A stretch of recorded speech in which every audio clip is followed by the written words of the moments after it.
Hey gold friends, Jason checking in on gold. This is my third take of this video. I really don't like doing multiple takes. Usually it's just one and done, and we just leave those little ums and ahs and errors in there. So let's give us a try. Third time's a charm. So I'm not going to look at the 15 and 5 minutes today because it was just chop city. You can see this volatility here.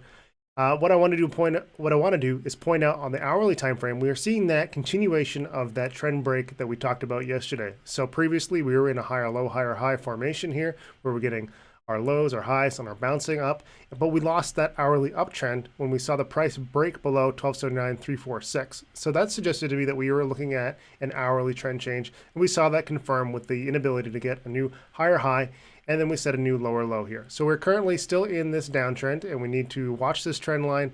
If it develops into something more focused and something that we can actually use, because two touches on a trend line do not actually make a trend. So it would look like that. I need to see another test and a lower low right against that trend line for me to start being more interested in using that as an actual key level for trade planning. Right now, I'm just looking at hourly downside continuation, lower highs, lower lows.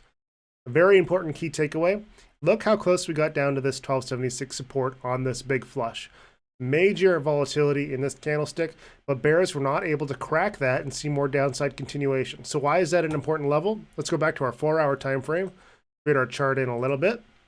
This is a low of a candlestick way back here on January 4th, and we saw a test, a confirmation, and now we're getting our third confirmation of that as a major support level. So if bears are able to drive the price below 1276, there's quite a bit of room to the downside for them to go. So bulls absolutely need to hold this. This is a very key level, and this is the one that I'm watching very, very closely in the short term. For bulls to recover, that needs to hold. We need to see this hourly trend change go back towards their favor. Likely, we're going to see continuation on the 4-hour inside this channel until the general market decides more eloquently what it wants to do. On the daily time frame, let's clean up our charts to get a little bit of a better look here. We are seeing that bear flag attempt to continue today. EMA support right at the 26, so this is the lowest support, was directly in line with that 4-hour support. Also EMA support, always important to notice when you're getting confluences of your major support levels. So either EMA junctions or where your EMAs are lining up with historical supports, just adds more emphasis and strength to them.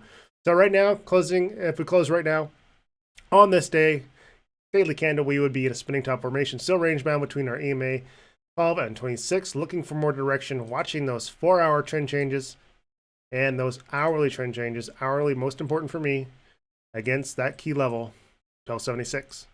So we'll check back in tomorrow and see how things develop.